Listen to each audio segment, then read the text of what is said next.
Welcome, everybody, to today's episode of the Empower Performance Podcast. Today's guest is Dustin Lebel.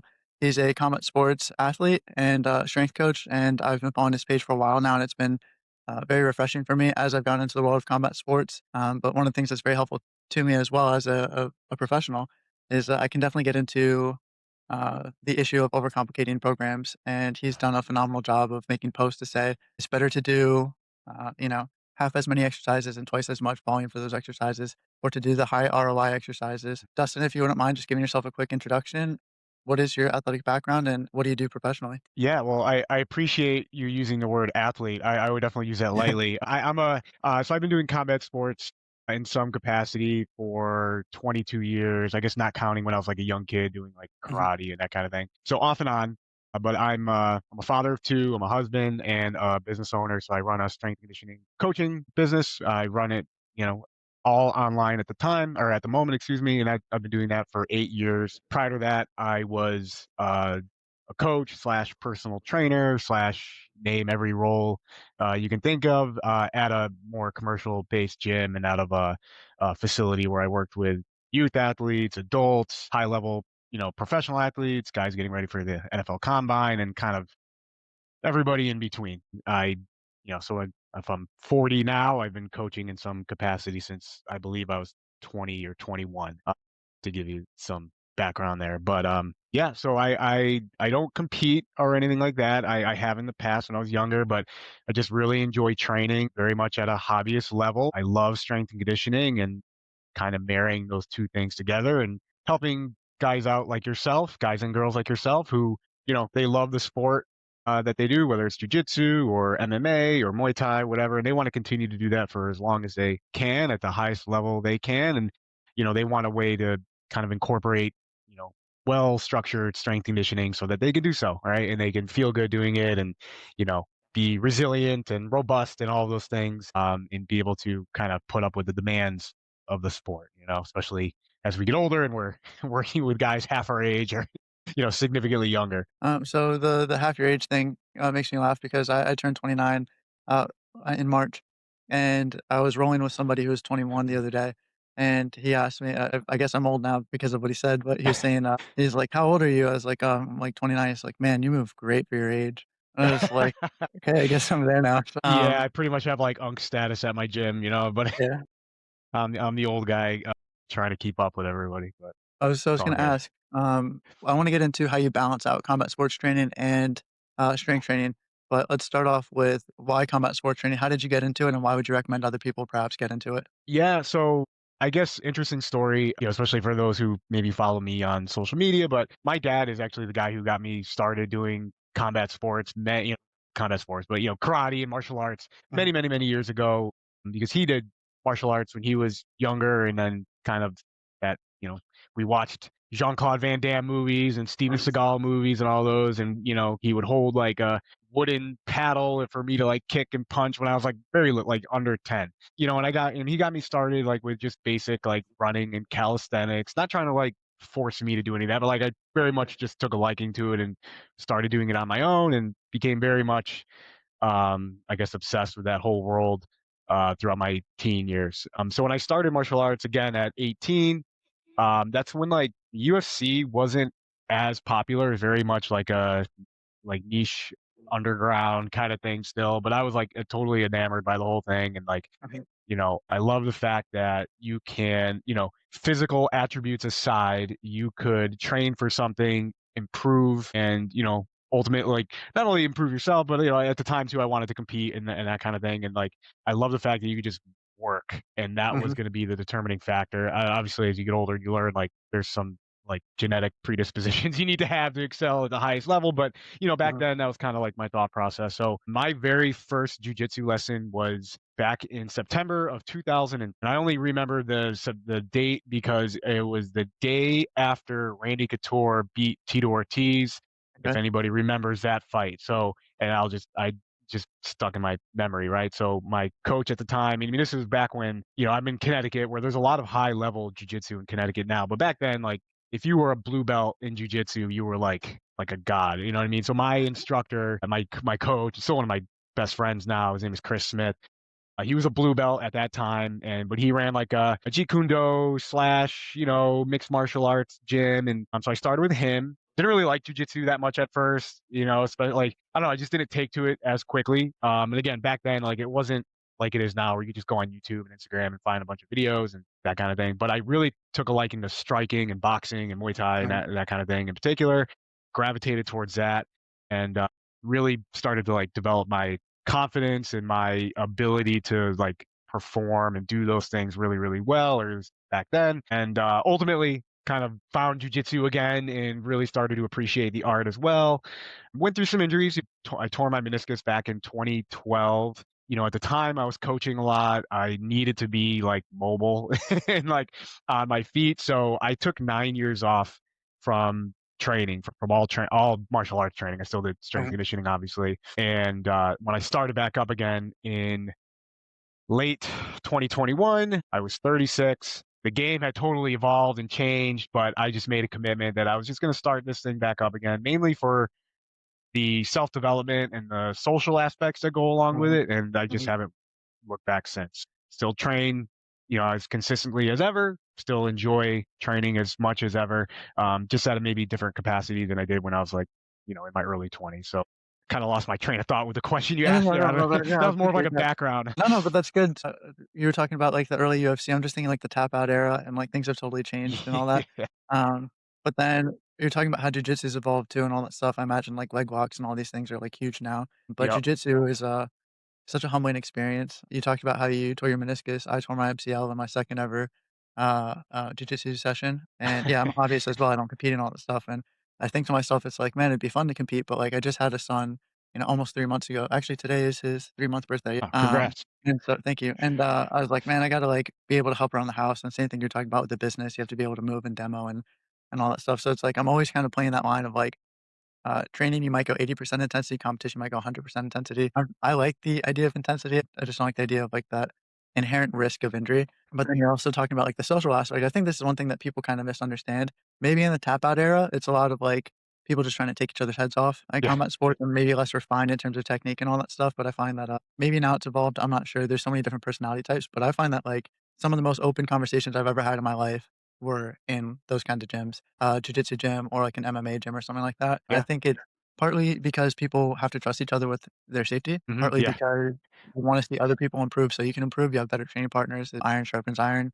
And then maybe it's just when you guys share, like, a difficult moment, there's something like a natural bonding process to that, but I find that, like, you're talking about all the benefits to combat sports, I think it's more than purely physical or self-defense, which, like, that stuff is all good, and I kind of see 2 ways when you start doing a little bit of self-defense training. One is you feel a little bit more confident, and then you also feel a lot less confident. Yeah. And the way that I see that is, like, there's a guy, I may have told this story on my podcast before, his name is Leglock Joe, and, I'm not huge, I'm like 5'10", 150, Let me and, guess. yeah, exactly. Yeah, yeah, and he's like 5'8", 140, and he looks like an IT worker, middle-aged and all that stuff, and, like, he wouldn't even start from standing, he's like, "I'm an old guy, start, playing guard and all that," like, every single round, and in, like, 2 seconds, he just wraps you up, and you're just like, "Wow, this is a scary dude," and, like, on the streets, you might think I have his number, but it's like, no, like, in reality, he's scary, so you don't wanna mess with people, but then also, like, as a trainer, I started giving, like, people a little bit of pad work at the end for conditioning if they hate the assault bike or whatever, Mhm. and I'm telling them, like, "Listen, I'm not the most qualified for this, I'm not trying to teach you perfect technique, I'm not prepping you for a fight. If you actually wanna get serious about this, that's that, but, like, if you just wanna do a couple combos, get the heart rate up, a little coordination, a little speed, like, we'll do that."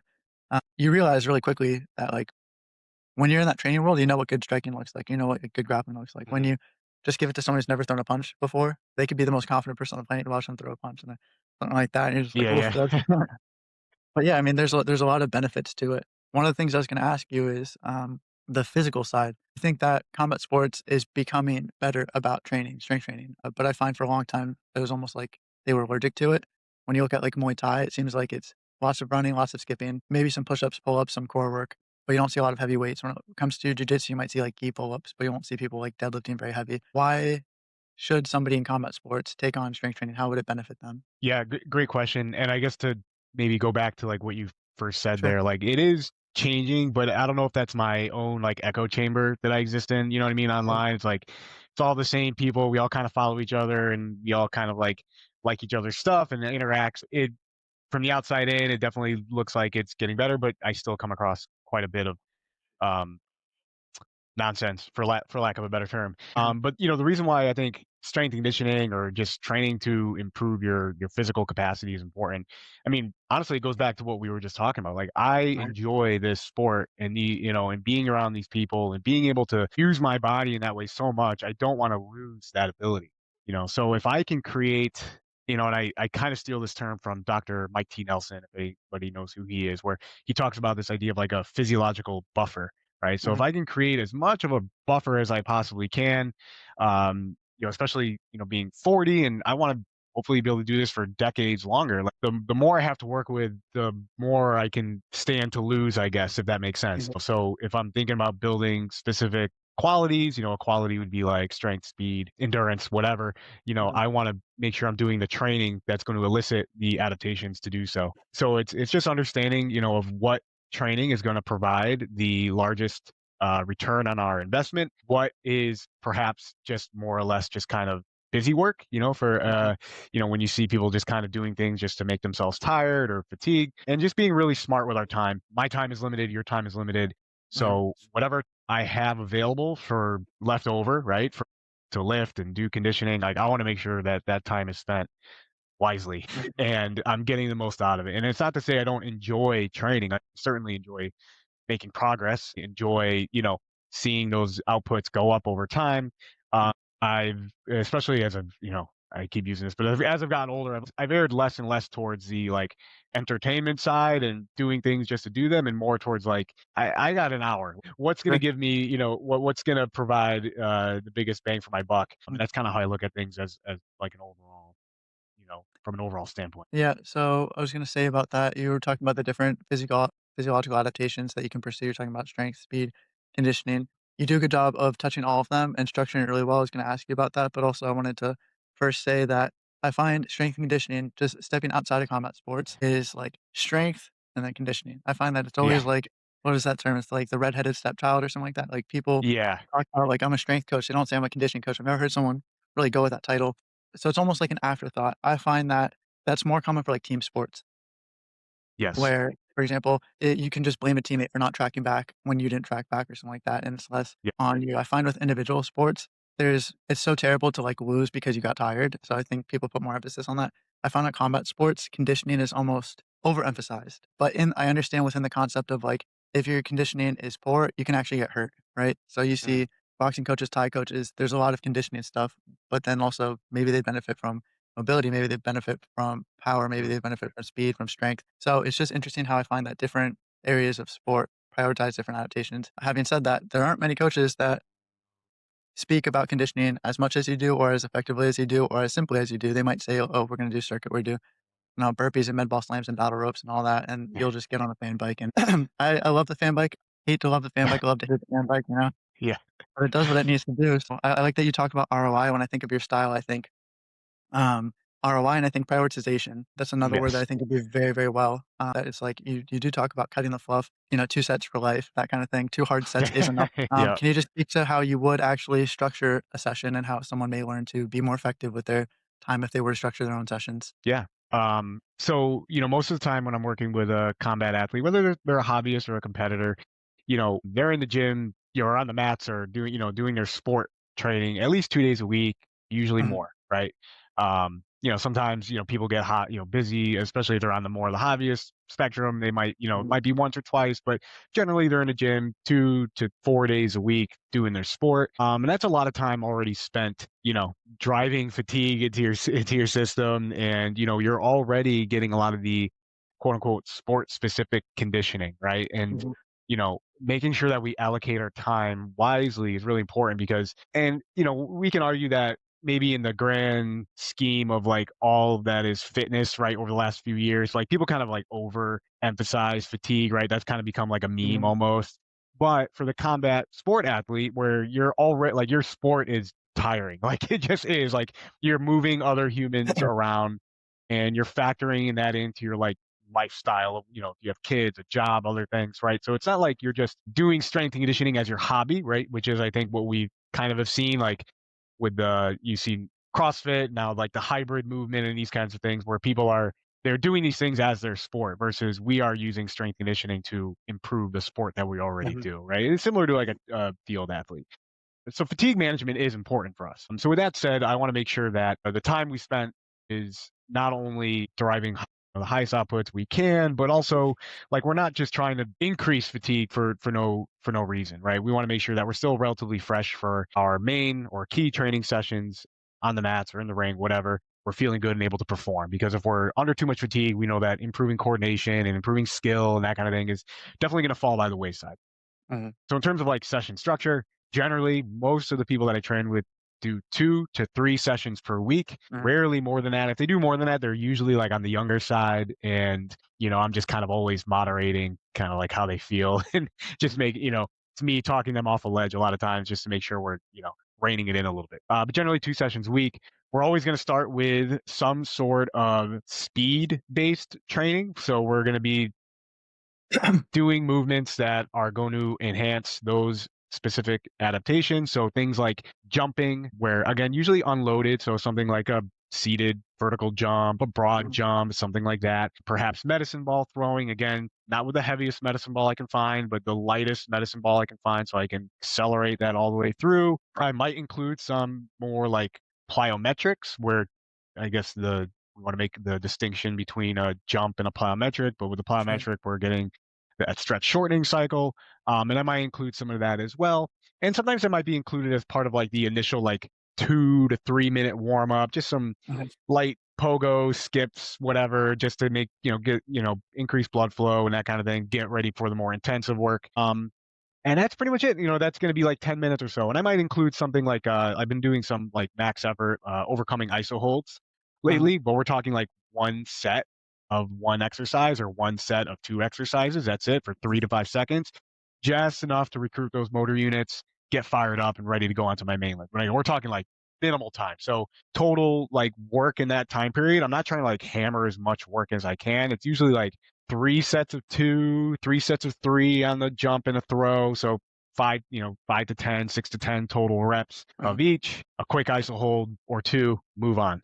So I'm not trying to jam as much volume in as I can there. And that's generally not going to like move that much. Like I'm not increasing volume as we kind of go through blocks or anything. Like that's pretty much stagnant. You know what I mean? Mhm. I've just found we just don't need all that much um, work there for those things in order to get the adaptations that we want, especially like we're Mhm. not field athletes or anything like that. We just need to touch it at the get what we want to get out of that movement and move on. Then I'll move on to some like heavier strength work. Usually I'll have folks kind of like choose their own adventure where they're going to have a primary lower body lift for the day and a primary upper body lift. Usually I alternate like a squat and a pull one day, hinge and a press the next day. They're going to do somewhere between 10 to 15 total repetitions.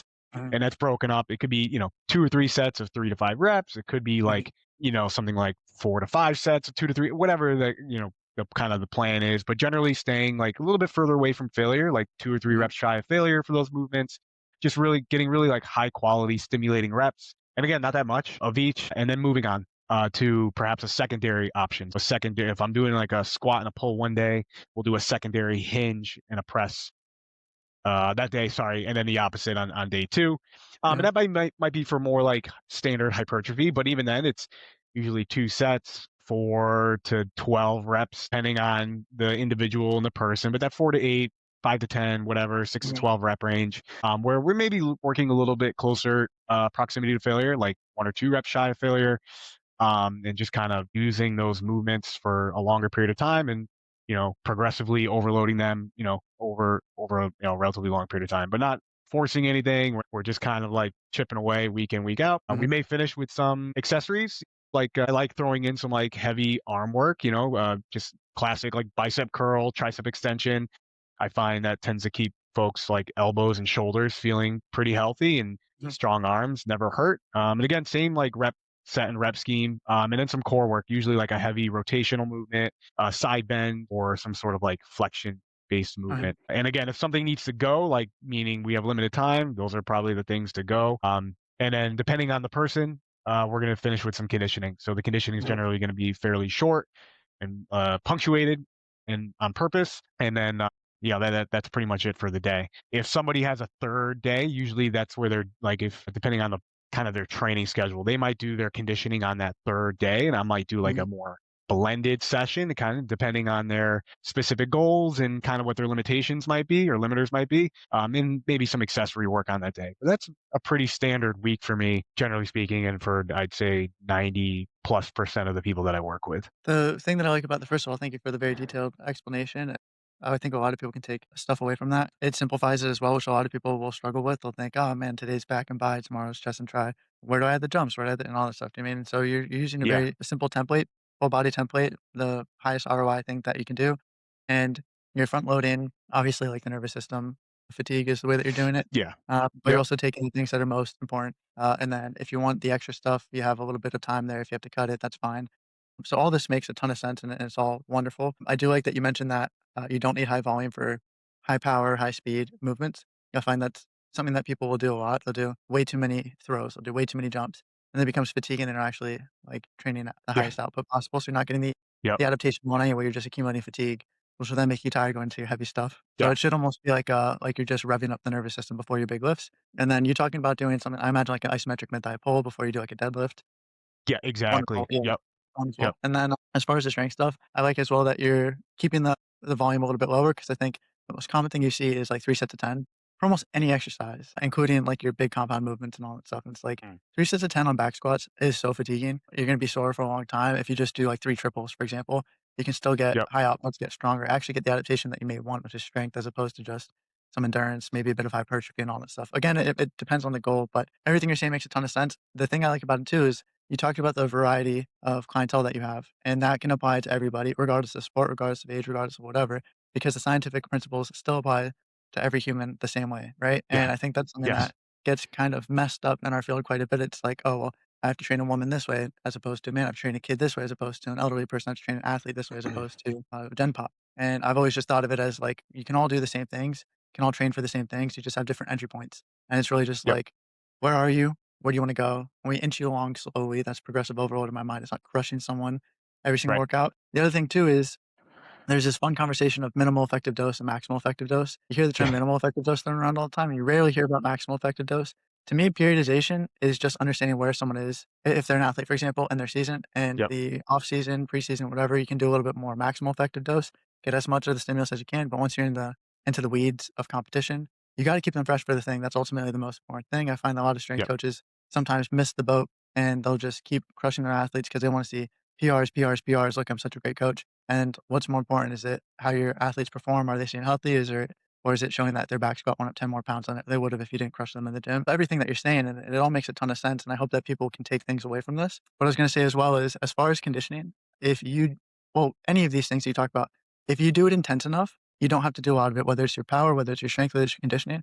But conditioning, the fan bike, 10 seconds on, 50 seconds of absolutely nothing, 5 rounds can kill just about anybody if you're really giving like a maxed out sprint. I think people need to try it like at least once if you haven't, yeah, to understand if you have like the watts or RPM or whatever you want to use as a metric to measure your intensity on a fan bike, every round just try to break your record. And I tell yeah, people if you do that 10 seconds, 5 rounds, it crushes people. I mean, you can play around with the intervals, of course, you can add rounds if you yeah, want, but I think like that's just a very simple kind of thing where technically it's only 50 seconds work, but yeah, it's definitely a lot. As far as you were talking about training versus like the actual stress of combat sports, I like that you mentioned that because people often forget that the sport itself is a stimulus. They think that yes, skill is totally separate from, strength. They get a stimulus yeah, from strength, you don't get a stimulus from skill. When it comes to grappling, it's very obvious. You're moving another person's weight, you'll be very fatigued, you'll feel that. But if it's something like striking, people might not think about it because it's kind of like more flowy, a little faster, a little snappier.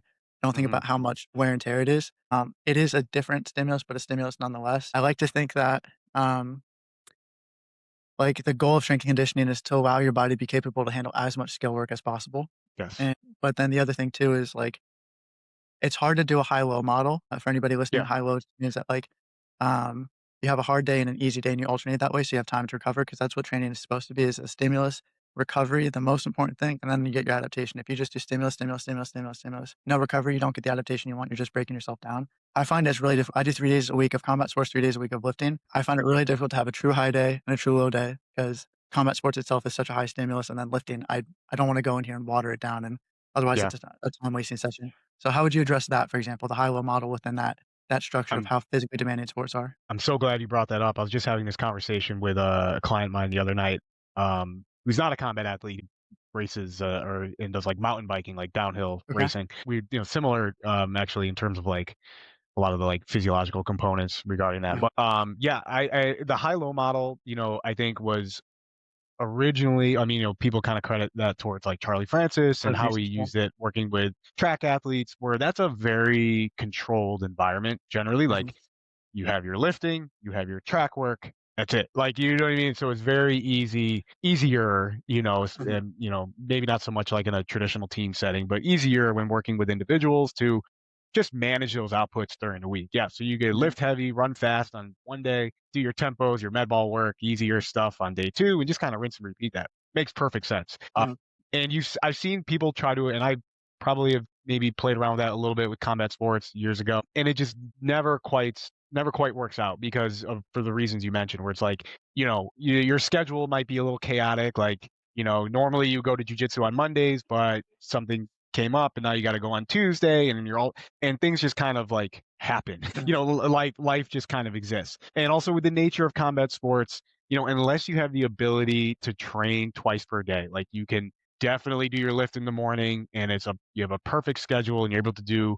you're able to mhm, train jujitsu later in the day, you're striking later in the day, and then you could rest the next day. But just I find most people just can't do that. Like I have sure, one good training session I can get in per day. The way I kind of combat that or work with that, I should say, is through just making sure like people are actually getting 1 or 2 rest days per week, uh-huh, which can be hard with combat athletes, especially like ones who are, they want to be more competitive, right? They're kind of like always trying to do something like, I'm just going to go and do some light work today, but that light work turns into like moderate work, or the moderate work turns into really hard work. So again, to avoid all that, that's part of the reason. It just is maybe going back a few mhm, minutes where you were talking about like the minimum effective dose and why I use that. mhm, I'm always going to hedge my bets on the thing that's going to allow for the most consistency week in and week out. mhm, Right. So if I hammer somebody with more volume than maybe they need, but at the same time, they're also getting hammered with volume in their sport and intensity because it's just the nature of the sport. Now we're at the point where we can't really repeat the week. Like the outputs are not going to mhm, be the same from one week to the next. And rather than finishing a week of training and being like, "Oh, that was tough, but manageable. I can definitely do that again." People are dragging ass through the week. They're needing to incorporate things like deloads, every few weeks, or they get sick or they get injured. And like all these like ticky tack injuries tend to come up versus like if we just pull back a little bit, do a little bit less up front, and just kind of always like air towards that, then whatever happens on the sports side happens, and it's just much easier to manage. uh-huh, And that's kind of how I think about that. And so when I maybe to go back also a little bit too, like I think of like periodization for combat sports. The reason why I don't like kind of like your traditional block periodization where sure, they'll do a GPP phase and then a hypertrophy phase and then a strength phase and then a power phase. Outside of like we kind of want to train for those like all the time, all of mhm, those different qualities.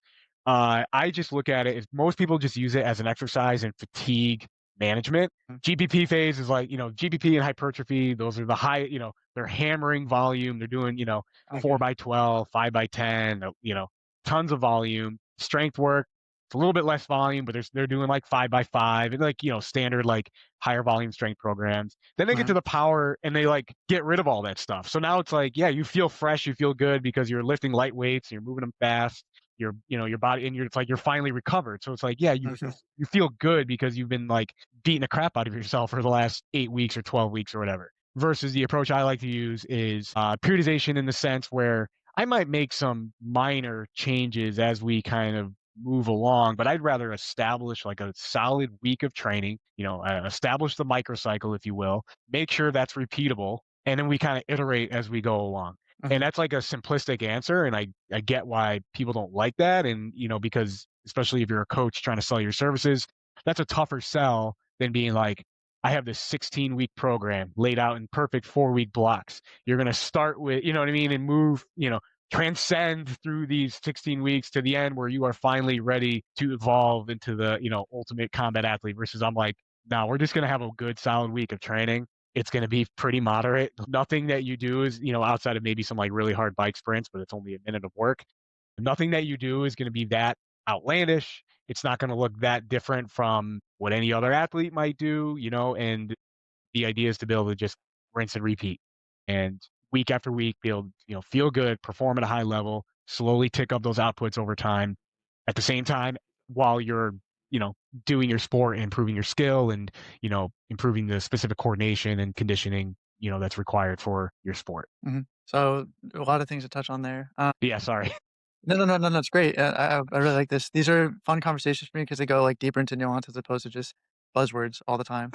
As far as minimal effective dose, one of the, like, nuances that I want to apply just for anybody listening is that it doesn't mean do the bare minimum. It Right. means do the least amount of work required to get the adaptation that you want, but if you want a big adaptation, it's still a lot of work necessary, Hmm. and you still have to work pretty hard to get an adaptation. I tell clients that, like, out of, like, RPE, if we're doing RPE, 1 to 10, how difficult it is. You don't have to go Hmm. 10 out of 10, and you probably won't survive 10 out of 10 on a regular basis, on a long-term basis, but maybe 6 out of 10 isn't enough to actually get the stimulus that you want, so maybe 7 or 8 is where we lean a little bit. Every now and Yep. then dip into 9. If we're doing 10, it might be on, like, 1 lift a day to see where you're at, to see if you can, like, hit a PR or something like that. Maybe, but 7 or 8 is still really challenging, and I like to use RIR for people to understand what, like, 7 or 8 actually is, so I just say Hmm. 10 out of 10 RPE means 0 RIR, means you can't do another rep. It's not a perfect scale, but I'll say, like, 9 means you could do 1 more rep, 8 means you could do 2 more Hmm. reps, and, like, that's the simplest way people understand that. But to lift, 2 reps short of failure is still pretty darn challenging, and I Pretty think heavy. Yeah. pretty heavy, pretty tough. I think something like BBT is a good tool to use in those instances so someone can actually understand based off bar speed if they have the right intent. With any of these things, people can still cheat the effort and still go way too light. And then I think that's where the art of coaching comes in, where it's like, okay, if someone's Yeah. pushing themselves not enough, you have to be the one to push them, hopefully motivate them, explain to them why it matters, how it benefits them. On the flip side, you have people that go way too hard all the time. And you're talking about how, like, in combat sports, a light session is actually medium, a medium is actually a hard session. They want to always do one extra thing in the nicest way possible. Like combat sports people are sickos, they just like they love torture. I don't know why. But an example is my client, I posted her PR. She's new to strength training and she did 225 for 3 on a trap bar deadlift, which is like really, really cool. Yeah. She's training for it's probably my most specific client scenario. She's training for what is it? It's like a physical test for law enforcement. So Hmm. she has to do push-ups, sit-ups, a sit and reach, a 1.5-mile run. She has to scale a 6-foot wall. She has to do an agility test. It's such a specific thing that actually makes training feel a little bit more pressured because we have a timeline and we have Yeah. metrics that we have to hit. But then on the flip side, it also makes it simpler because it's like we gotta pass the test, we gotta train for the test. But she's at this point now where she's like, because of the timeline, she's like, I gotta do as much as possible. And it's like, well, let's be careful there.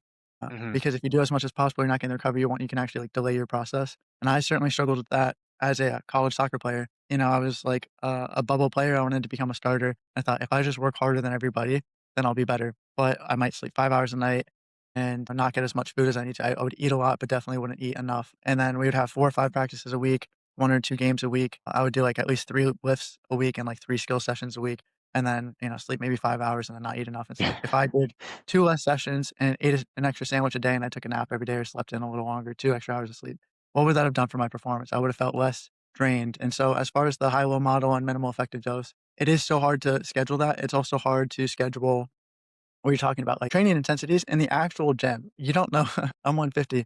I don't know if I'm gonna get a couple people who are 180 that to roll with or, like, 2 back-to-back 250 guys. I don't know if I'm gonna get a blue belt to roll with and then a black belt to roll with, you know what I mean? So, like, that's also a hard thing to scale. So, yeah, it's almost like minimal effective dose is just the concept of, like, doing it for the long term, and then also periodization to add a little bit of nuance. I think that applies best for, like, the college S&C world with teams where you know their schedule very specifically, you know Yes. when you wanna peak. Originally, a lot of this stuff was for Olympians, and you had a 4-year cycle Hmm. to train for. So if you are actually specializing, you do have the time to focus on one quality at a time that bleeds into the next. But if you're just the average Joe trying to become more athletic, train everything year round, train in equal parts unless you have one specific goal, then you can dial into that a little bit more. Yeah. So I know I definitely went down a little bit of a rabbit hole, but I liked everything that No, you that's said. great. I'm going into a different direction. Is there anything that you've changed your mind on recently or in your career that stands out? Jeez. I think a few things. You think about like over my so I think one of the predominant changes that I've made over the last few years, we were talking about conditioning, Mm, has been the idea that lower intensity conditioning, cardiac output, aerobic work, whatever. mm, Not that it's overrated, because all intensities are good. I think I want to caveat with that. However, in the case of combat athletes, it may be overrated. in the Mhm. sense that, if you're doing your sport, you're participating in your sport for several hours per week, and that's on the low end, you're getting already a significant amount of that kind of like quote unquote base work, right? That Mhm. that lower intensity. And if you kind of like you were to wear a heart rate monitor and check out the data afterwards, you'll notice like, okay, my average heart rate was 140 beats per minute over this hour and a half, and you're doing that a couple days a week. Like that's already a significant component. And we know that for combat sports, like VO2 max or how well your heart can deliver oxygen is not necessarily, or having a high VO2 max is not a prerequisite to be good or elite even at combat sports. What matters more is the muscle's ability to utilize that oxygen. And in order to increase that capacity, in order to increase that ability, intensity needs to be paramount, right? You Mhm. need to drive intensity, not mindlessly. You mentioned before, like looking at outputs on the bike. And I think that's kind of like, if I were to kind of button that up a little bit, it's rather than viewing energy systems as these like each having these like unique components and we can specialize in any of them at any given time. It's looking more at total outputs Mhm. relative to the time domain that you're looking at and your specific goal. So rather than being like, well, I'm going to spend time, building my aerobic system by only doing very low intensity work and not doing any high intensity work, or vice versa. People talk about I'm building my anaerobic capacity, which we can get into. But there's, you're always using oxygen, so the term Mhm. anaerobic is kind of it's It's a mis we a we misnomer. yeah, exactly, exactly. So it's just understanding that I think even for general population people where time is of the essence, erring more towards intensity and people can argue this, but whatever. I think it's where most of our time should be spent. If we Mhm. have limited time, Mhm. go for walks, do the easy stuff for sure. If you like slow, like believe it, I like doing some easy zone two once in a while, just because it's fun to chill out on my bike and listen to a podcast or listen to music, whatever. It'll on my phone, like it doesn't matter. Like it's mindless. It's relatively mindless. But if I was looking to get the biggest bang for my conditioning buck, if you will, I would err more towards on the intensity side. That kind of falls into the idea of periodization too. Like you don't necessarily need to periodize your conditioning in the sense where, like, again, you need to have these really distinct phases where you move from one to the other. I would just more look at adjusting work to rest ratios based on what you're doing and managing outputs that way. Mhm. So that'd be one thing. I guess in terms of like, I don't know if I changed my mind on it, but certainly leaning more and more towards this idea of not to beat a dead horse, but the minimum effective dose and just Mhm. understanding what that really looks like and, you know, taking a broader view of all of this. And rather than being like, we need to accomplish as much as we can in any given day or week, looking at the culmination of all training over many weeks Mhm. or many months and kind of like what that looks like overall. Um, and then, the hard part, as of any coach is like communicating that right with clients. Mhm. So taking the time to actually make sure that I'm delivering that message correctly to my clients so they Mhm. understand where I'm coming from and they are bought in because belief is probably more important than anything. That's why people can do really bad training programs but still get results because they believe in what they're doing. Mhm. Those are two off the top of my head. I'd have to think about that more, but I think those. So I definitely wanna touch on the cardio aspect, the condition aspect. I think that in theory, strength and conditioning should prepare people for the demands of their sports. But if they're already into their sports and they're getting the same stimulus, you should give them a different stimulus. For example, Yes. so like I like the idea of the bucket filling thing. If you're working with a soccer player in season, do you really have to give them extra conditioning at the end Right. if maybe they're not getting like true speed work? And that's the other thing too is people say, okay, I'm a basketball player. I jump all the time. I shouldn't do my bucket's full for plyos. I shouldn't jump in my strength sessions. Well, what type of jumps are we doing? You might never Hmm. actually get like a true 100% jump in a basketball game. You might get No. a lot of moderate volume stuff, but it's the same thing that you're talking about, like jujitsu, for example, especially in the gi. You might have a lot of moments where you're stalling and you're tired, but it's not like redlining, right? It's not like the highest Exactly. possible intensity. And people should prepare for that because that's when you can get hurt, or that's when those, if we're talking field sports, that might be the play that wins or loses the game or something like that. Or that might just be the X factor that makes you able to beat somebody else. So that's maybe what you're not getting from your stimulus from the sport practice itself. So I do like to say that you can get a huge stimulus from sports, but it's rarely the extremes of everything, unless, of course, you're like a 100-meter sprinter or something like that, right? So I like that what you're talking about is minimal effective dose in terms of managing volume because you get a lot of that more moderate stuff, high volume, high fatigue from the sport practice itself. Having said that, you might not get that high intensity stuff, and minimal effective dose does not mean minimal effective effort. People I'm gonna link your Instagram page, of course, to this podcast, but anybody listening, click on this page. You're not doing things half-assed. Everything you do, it might not be a lot of it, but you're doing it with a really high effort, really high intent, because otherwise it's like a time wasting session. And I try to tell people if I want them to get more out of their exercises, work a little bit harder, I say it's like, "Hey, this 6 out of 10, like I said, is like maybe enough just to make you tired, but may not be enough to give you the adaptation that you're looking for. So, like, if your goal is to get stronger and you get that at 8 out of 10, you're doing 6 out of 10, you might still feel a little sore, you might still be a little bit tired, but you might not get the gains that you're actually looking for. Yeah. If you're gonna suffer anyway, you might as well get something out of it. Just add Yep. 10 pounds. Just it's sometimes difficult to sell, but I find if I phrase it that way, people understand it's like, all right, I might as well give that one extra, RPE, that one little bit extra effort to get something out of it.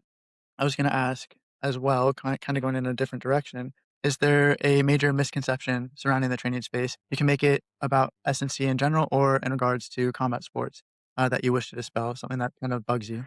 Geez, where do I start? So I think with combat sports, there's so many. But I would say Yeah. one that kind of stands out is the idea that the in order to improve your ability, like in order to improve your conditioning, is Mhm. it like people will just throw that as like a blanket term. You need to be driving as much fatigue into your body as humanly possible. So combat sport athletes are notorious for just being perpetually busy. Whether it's even with skill based training, you see like a lot of times, maybe not doing like they're tending to be like like excess rounds and like staying busy with like when they like I'd rather see like somebody rest or like I'd rather rest more like for if you're doing like the classic jujitsu class, and there's nothing wrong with this, it just makes logistical sense and I get it, but like let's say you're doing 5-minute rounds, 1 minute off at the end of class, right? That's a like if you were doing that in the for the purpose of like improving your running capacity, right?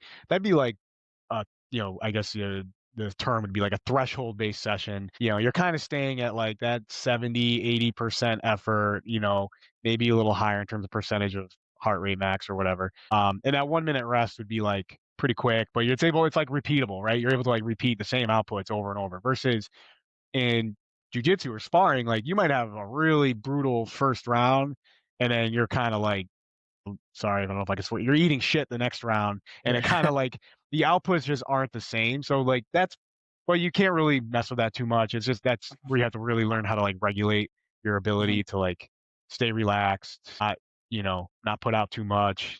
Kind of understanding like when to pace properly, that kind of thing. But the same thing obviously goes when people try to do their strength conditioning, and you see like a lot of really hard looking like circuit training, and there's videos all the time of like high level athletes doing bad, doing bad things, so things just in the name of being tired. Versus if we're kind of like what you were alluding to earlier, if we're looking at outputs, which is why I care more about like what is the number reading back at me, whether it's your watts on the bike or pace on a rower or whatever you're doing, what does that number say? Are you making yourself tired or are you actually getting better? And we can uh, go even deeper into that. If somebody has the ability to look at like heart rate kinetics and how fast are, turning on, how fast are you turning off, and what does that look like? Now we're getting even deeper into the weeds there. But at the very least, I want people to be able to manage outputs and be able to look at like what are you doing in terms of your strength conditioning outside of the gym, and are you actually getting better, or mhm, are you just making yourself tired and you have the perceived experience of being exhausted and being like, okay, that matches with how I feel when I'm in the when I'm doing my sport. But we know that when you're preparing for something, you're trying to provide a stimulus that is different, like what you just mhm, said, different from your sport. mhm, So it either might be above and beyond what you might typically do in the case of like, sprint interval training, or it might be like a sub maximal effort and it's something mhm. that's more repeatable or whatever the case is. But I think that's a big one, is like just because it feels one way during the sport doesn't mean that your strength conditioning needs to also feel the same. Let's not tie up like with our sensation with stimulus, I think is maybe a good way to put that.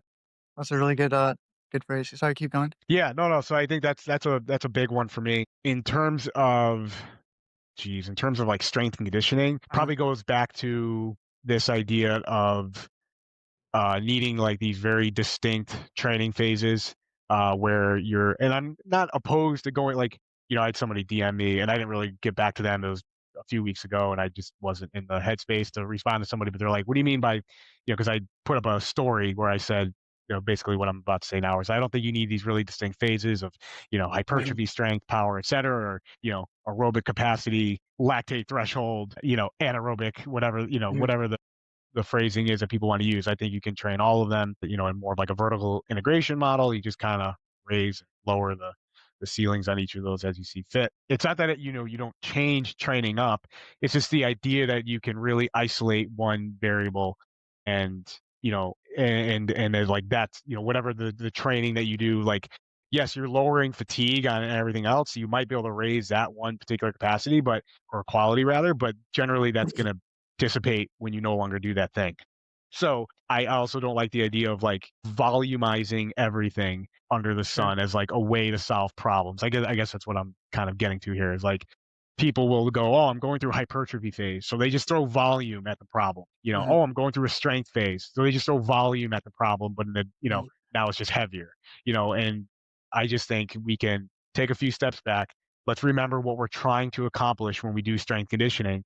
We're trying to provide a stimulus. Volume is not a it's not a driver of anything. You know what I mean? It can be an amplifier depending on what you're trying to accomplish. But Mhm. when we're looking at things like that are more neural, especially like speed and strength, we just don't need that much. Mhm. Uh, and I think that's like upsetting because it kind of like craps on like some people's like entire training models, which is fine if something works for you, that's great. But I just know from my perspective and the athletes I work with, I would rather just use a more moderate approach year long. Let's, maybe people get upset at minimum effective dose. Maybe we just call it moderate. Let's just use a more moderate approach all year long, making subtle changes as we kind of see fit and not trying to like dress it up or, make it more complicated just to maybe make ourselves look smarter than we are. So I definitely want to touch on both those things because they're such strong points that you made on both of them. The strength conditioning kind of periodization side, and then going back to the conditioning side. For the periodization side, you're talking about like neural versus physiological. Physiological to me.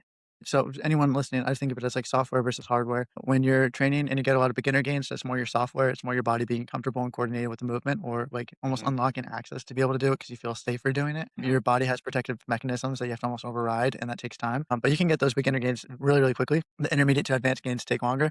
They can still be neural, but then a lot of things are physiological. It's like eventually reach the capacity of what your body's built to do. That's where you get like the sleeper build versus the bodybuilder. Backhanded compliment I get all the time from my like brother. Actually, was the most recent person to say it was. He's like, "Oh, I like watching your post because I see the weight going up and your body not changing at all." I was like, "Cool." Thanks, dude. Mm.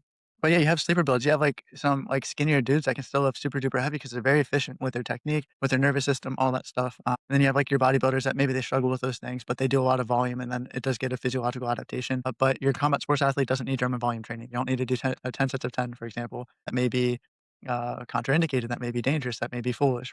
So I appreciate what you're saying there. And as far as like training specific qualities, I like to think like we can also talk about GPP versus like special exercises or specific exercises like joint angle Mhm. specific or with the like trying to replicate the speeds that you see on the court or on the field or in the cage, whatever, right? I like to think that general people need general exercises and special people can have special exercises. I'm okay with a Olympic javelin thrower using that fancy machine that like has the javelin sliding on a rail. Mhm. Your average person doesn't need that to improve throwing capacity if they never even slammed a med ball with intent or thrown against a wall with intent, right? But going along with that, you can still train kind of like dials with all these different things. You can train everything evenly. People say you can't sit on two horses with one ass. I disagree with that because of CrossFitters, because athletes, they can achieve Mhm. high adaptations, competing adaptations. Hybrid athletes are another good example. You can't do that.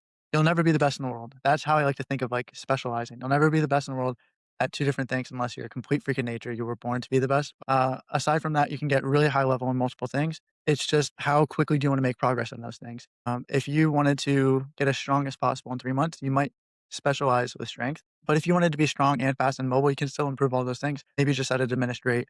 So that's kind of how I Yep. look at it is like you have only so much energy and only so much time. What do you want to focus on? If you want to focus more specifically, then you could get into a little bit more block periodization if that's but if you're trying to train multiple qualities at once, it doesn't make sense to have, let's say, 5 months of block periodization, 4 months where you're not training a single quality, and only 1 month where you are training it. So I just feel like that's where Yeah. it could be a little bit flawed in that sense. Going back to the conditioning thing, you were talking about like 5-minute rounds, and I was just thinking about how like people will get tired, have 1 minute rest, go into the next round, and then that's like the later rounds kind of get a little sloppy sometimes. That's where you see a lot of people like staring at the clock. It's 2 minutes left. I hope I don't Yeah, get submitted.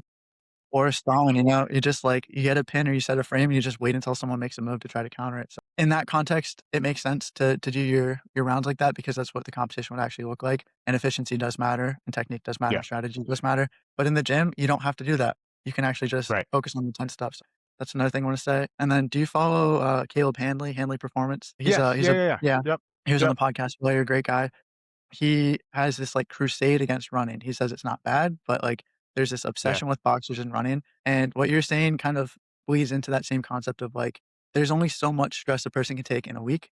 Why would you wanna do a 5K every single day and it beats you up?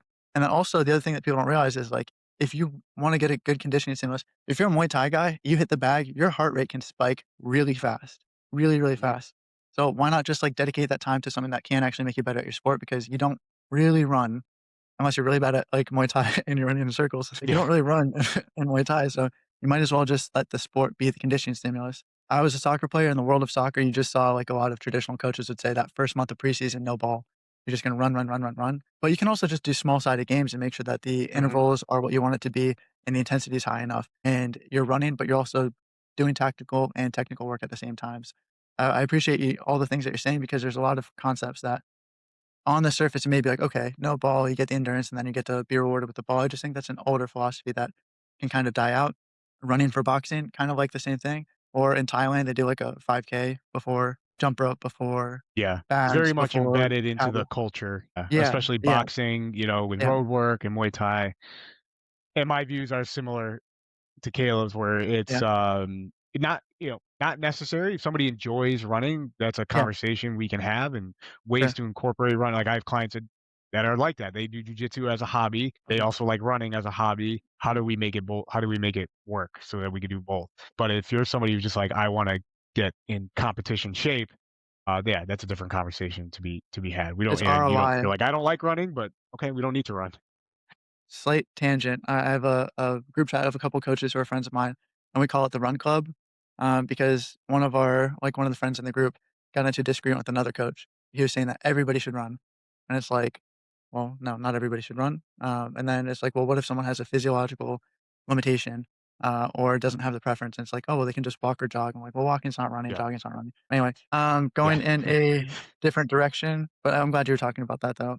What is a change that you're noticing in the, say, strength conditioning or combat sports space? I would say so in strength conditioning in general, or I guess fitness in general, like just Mhm, I'm seeing more and more people like lift heavy and I think the hybrid movement, whether uh-huh, somebody likes it or not, I think is really cool because you're seeing more people like do more varied training. They're lifting, mhm, they're running or whatever. They're taking, they're not only meeting the minimum effective dose, in terms of like what we need for health, but they're far exceeding it.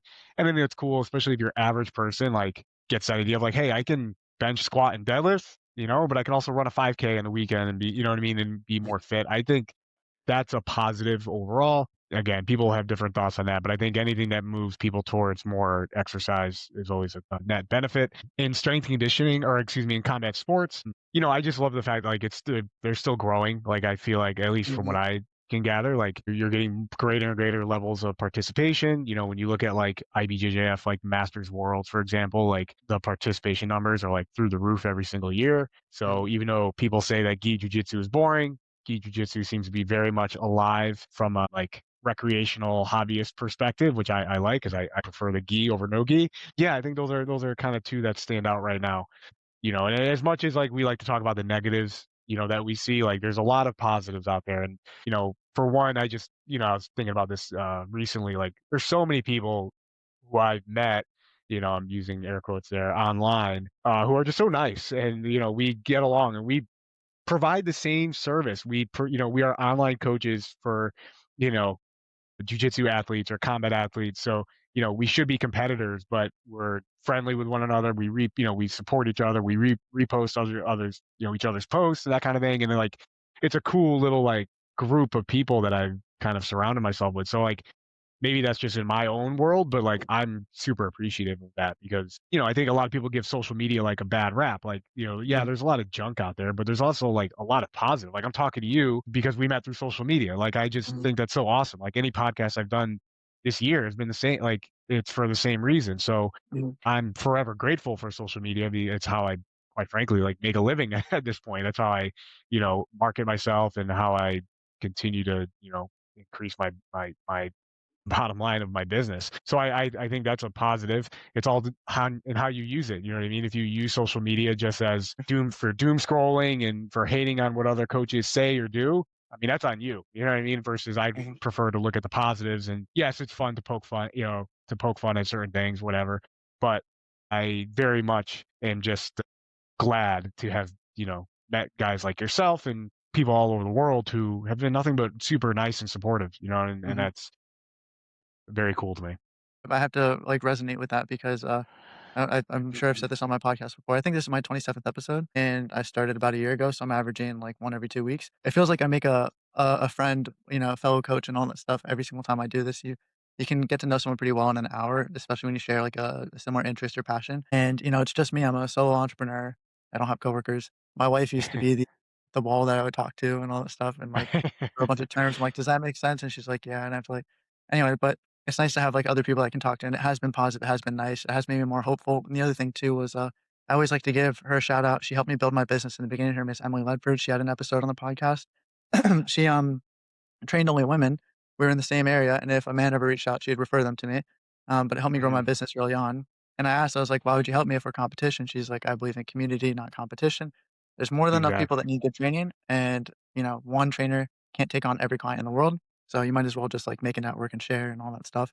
And then also, one person might be better suited for one coach and their style, their beliefs, and then another. And that's the other thing too. Is like, I guess I'm not going to go on a huge rant, but one of the things that like really bothers me is seeing that it feels like it's this is the right style, this is the right way. Like, Mm. early on, when you're a young coach, you're like, "What's the correct answer? What's the best solution?" It's not always that simple, right? There may be better or worse within Yeah. given context, but I had a coach, on the podcast, Pat Damiano, he's an unconventional strength coach, and he kinda helped me see things differently because I was like, "Okay, well, if you wanna get stronger, why not just grab a barbell? Why using kettlebells, right? Why using sandbags?" And he's like, "Well, the body doesn't know what I'm holding. I'm getting the adaptation I want. I like it," And he's like, I can do it quickly. I can do it frequently, like, whatever." So he just gave all these explanations, and, like, fair enough, like, I don't need to have metrics on absolutely everything, which okay, slightly going backwards as well. I'm glad you mentioned the metrics on the bike, because you started talking about, like, the metrics of your heart rate recovery and all that stuff. That's another thing that people can't understand is, like, people will measure their jumps, they'll measure their sprints, they'll measure their lifts. They won't measure their cardio, they'll just do it feel-based, like you said, sensation-based. If you get a heart rate monitor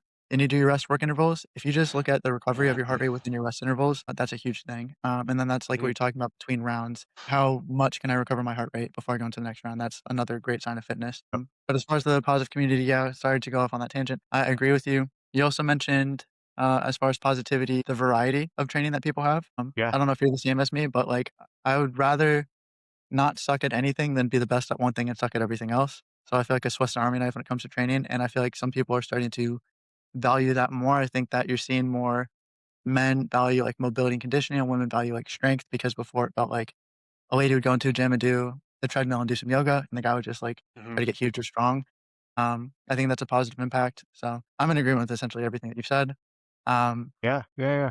just to, And I'm with you too, and like not, and I had this thought too recently. It's like not everything needs to be my cup of tea, right? So just mhm, because I have plenty of friends in the space who train way differently than I do. I mhm, respect what they do. I like them as a person. I might not have to do it or like to do it myself, but it doesn't mean I need to disparage that individual. You know what I mean? mhm, I and again, I know like when you're online and you're trying to like market, like there sometimes like a little bit of us versus them can be it can be a positive if it's done, like, with good taste, and it's not you're not calling anybody specifically out, unless they deserve to be called out, but that's, like, rare, I think, or few and far between. But, yeah, I think it's just the idea of, like, different strokes for different folks, right? It's like some people like and to do things a little bit differently. That's on them. In which case, like we said, there's plenty of pie to go around. The people who are going to gravitate towards me or you or whatever they like the message that you and I or anybody else puts out. And, you're very much, people are worried about like AI, right? Taking over mhm.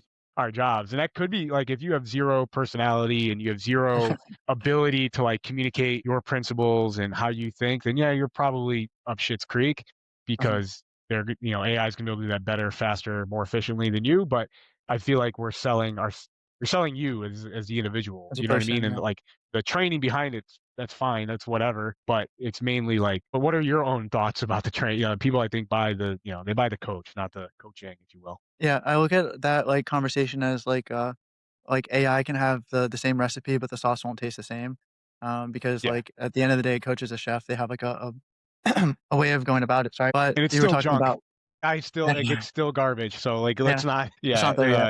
yeah, it's not there yet. But then as far as talking about, like, the us versus them, I agree with the sense of, like, doing it responsibly. I find that so many people don't do it responsibly, though. I say the whole, like you say, different strokes for different folks. So long as it's not negligent or the marketing is overblowing potential benefits, or in the worst cases, making just completely false claims about, "If you do this system, you'll never get injured. If you do that system, you'll get injured. If you do my system, you Yeah, can live to 200, 300 years old." yeah. Anybody who says something like 90-degree eccentric isometrics on a Bosu ball, not to name names, like, there are some. Let's just say that that individual gives me confidence every single day because I'm like, if he can put that out and have that many people like, I'm like, why am I afraid to put out what I Yeah, my thoughts? yeah. So just 2 more questions. This one's my Yeah. personal favorite question. It is, what feels like a touchdown in your job? What kind of, like, lights your fire?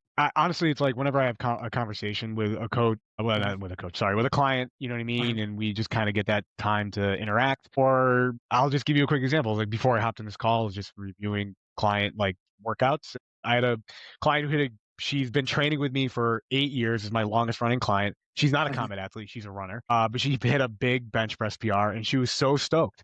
And I'm like, that's like, and we like, it's funny. So her programming is, we changed, kind of like pretty much what I said I would have a combat athlete do, but she's a runner. But she bench presses every single Wednesday.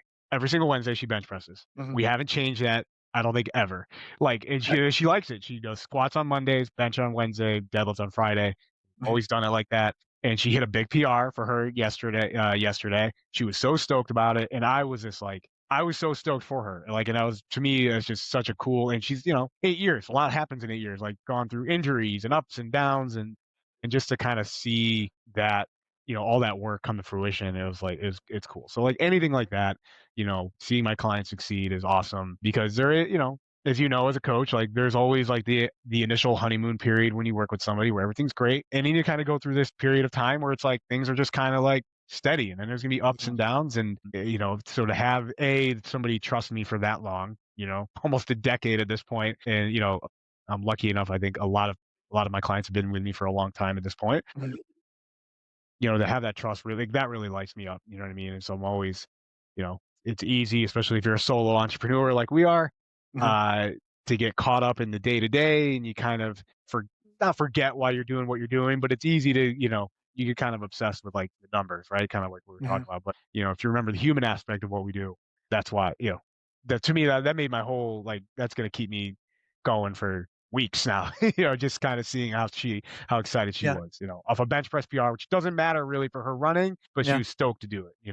So, yeah, it's like keep the personal and personal training. So I like that. The connection is one of the things. I think that, like, maybe I provide good workouts and all that stuff, but some clients will just stick with me because they like me. So it must speak to, I tell them it's because of my pretty face and my charisma. Um, and then they say, no, it's not that. It's got to be the workouts. No, Yeah, so yeah. but yeah, I think that that's definitely something that people sometimes miss. They focus so much on the X's and O's and not enough on, like, creating connections with people. And ultimately, you can be the best coach ever, and if someone doesn't like you, they're not going to stick with you. So I think that's definitely part of it. I think people need to learn the soft side of coaching and not just the X's and O's. And then, until to get into a tangent, this could be for another episode if you ever want to be back on the podcast, but like the hard and soft side of training, and not just Yeah, whatever. Anyway, so I think that applies to coaching as well. And then as far as, like, a client win. A number on the bar is just a number on the bar, it doesn't matter, but when you see what it means to somebody, I think that's what, like, you actually get out of it. So, like, the client that hit the 225 PR today, I saw her take a picture of the bar before I unloaded it, just because, like, that was a big deal for her. And then yeah, yeah, she's a farmer as well. She's transitioning into, she wants to be a park ranger, but the law enforcement division. But she was, like, saying that even just, like, picking up livestock, alpacas, picking up alpacas or yeah, carrying, like, buckets or, bales of hay or whatever has gotten so much easier. Because when we started, she was, doing a kettlebell deadlift to 50 pounds, and now she's yeah. doing 225 on the trap bar. Yeah, it makes life easier. It's a hack. You're giving people power. And you can do that at any age. Like you're talking about the eventual, like, decline, the higher your peak is at one point for longevity, that's definitely another topic we can go into, is, like, the Mhm. higher you peak with your fitness, the better your decline will be, if that makes sense, as opposed to, like, the decline can start early. There's 70-year-olds who are fitter than some of, my peers who might be, 29, 30 or something like that, Yeah. just because the 29, 30-year-old might sit on the couch, the 7-year-old might there are 7-year-olds who can do, like, Ironman competitions. Immense, Yeah. huge. So, um, yeah, but the last thing is, like, to me, it's not I like to say that a client's first goal is usually my second goal, because like, if someone says, "I want a six-pack," and then you starve them, and you just run them like a rat, and then they get, like, skinny, but they feel miserable and, like, broken and all that stuff. They hate their lives, they hate training and all that stuff. Like, cool, you got the six-pack, but, like, was the juice worth the squeeze? So, like, my first goal for people is to improve their quality of life, or in the context of sports, improve their performance. And then if we get that as a byproduct, if you like you probably will perform better if you get leaner, right? Or feel better, your quality of life will be better if you get leaner. But like if Right. that becomes almost like a byproduct of improving your balance, your coordination, your mobility, your endurance, your strength, your power, your speed, all those things, and that's wonderful. And yeah, like to me, like of course, empower. That is my goal Yeah. is to teach people that they can do things that they didn't once think they were capable of doing, or give them powers back. So I like you talking about the joy that it brings you to see a client hit a bench press PR, even if it doesn't matter, it does matter, and I Yeah. think Yeah. Yeah. the real win there. So my final question is, if you could give a final piece of advice, and it can be about anything to anybody, it doesn't have to be training specific, what would that piece of advice be? Wow, that's a great question. One piece of advice doesn't have to be about training. If I think about my life in general, it's Mhm, been this constant pursuit of this thing that I really enjoy. So it's mhm, made my life very fruitful, enjoyable, and it's put me in this position now where I'm able to talk with people like you. And, this has been the thing I've wanted to do since I was like 13 years old. Like, I'm not yeah, kidding. Like, so the fact that I had a client respond back to me who pays me money every month to write them workouts, it like still kind of like mhm, amazes me. I have people all over the world who do the same thing and I'm interacting with them. Like, to me, that is just the coolest thing. And it all stems from this fact that I just like never stopped doing the thing that I really enjoy doing. Yes, I think my thoughts and perceptions of that maybe have changed over the years and, gone through different roles and things of that nature. But uh, life is short, and I think you have to enjoy what you're doing, and if you're fortunate enough to be able to put all your eggs in that one basket, that's fantastic, but you don't have to. You can just pick something up as a hobby and do it for fun. Like, I think people forget to play. And, mhm, I think there's anything to gain from martial arts, it's that. It's having a community that you can go to, be a part of, and learn not only new skills, but how to interact with other people who are from all different walks of life and make new friends. Like, I think that's it seems so simple and or simplistic, but how many people are really doing that, beyond like their college years? You know what I mean? Like, so if you can still do that as an adult, I think it's just so enriching and just a positive experience, if you can avoid getting injured, but that's another story. But, yeah, I have to just keep going back on that, man. Like, the reason why I love talking about this stuff and, it's easy for me to make content and stuff online is because I really do just love it. And mhm, I hope that comes through because my life would not be what it is right now if I did not have these things, mhm. or if I didn't have this passion that I have. So I'm forever grateful for that. I'm grateful that my dad kind of instilled that in me years and years and years ago. And here I am, 40, still wearing pajamas to wrestle people and lifting weights in the basement and stuff. So yeah, uh, Yeah, pursue what so you like doing. yeah, I appreciate that. I think that, so The Alchemist, there's, like, a short story within that where it's a young man goes to, like, this king, and he's, like, a wise king, and he's like, "What is the secret, to happiness, or what is the purpose of life?" and all that stuff, and, he's like, "Okay, well, I'll tell you in 2 hours, but in the meantime, like, here, I have this, like, spoon. There's, like, some oil in it. Just walk around for 2 hours, come back to me, and then, like, we'll talk." So the guy does that 2 hours, and then he comes back, and he's like, "Did you notice, like, how beautiful my palace is? The trees, the art, the bushes, the roses, the flowers?" He's like, "No, I was focused on the spoon." He's like, "Okay, well, I'll tell you the secret in 2 more hours, but this time, like, pay attention to all the things I mentioned." Kid comes back, and he's like, "Cool," and he's like, "What about my spoon?" And he's like, "Oh, the oil fell. I was too distracted by that." And he's like, "Okay, so the secret to happiness is being able to focus on something and keep the oil in the spoon while still being able to notice everything else." And so, like, Yeah. I think there's this sometimes myth that, like, coaches don't work hard. We do work hard. I'm not saying we're oil rig workers or, like, coal miners, but, like, we do definitely have sometimes long hours and hard days and all that stuff, but it's a lot easier to do that joyously if it's something that you're passionate about, so I appreciate you Yeah. saying that. And as far as the play aspect, I think combat sports, yes, there are times where it's not very playful. If it's striking and someone's trying to take your head off, you might tense up a little bit.